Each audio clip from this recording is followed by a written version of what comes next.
А у тебя есть сестра. Это секси-бомб. Очень красивая женщина. Неужели красивее, чем ты? Не может быть. Better. Yes. Чем она Много мужчин. Чем она занимается? Переводчик. С Это какого? переводчик. С итальянского на какой? Английский, французский, итальянский. И все. А у тебя Испанский чуть-чуть. у тебя тоже есть склонность к изучению чуть-чуть, языков, да? чуть-чуть. Ты говоришь Чуть-чуть. понемножку на всех языках.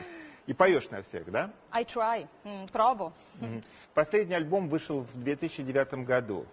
Он вышел 2 года назад. «Music» и «Passion».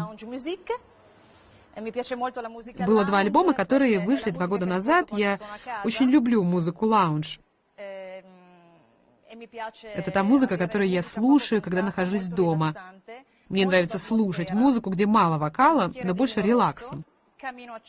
То есть, собственно говоря, бокальчик вина, камин, мои кошки, вокруг которых я тискаю.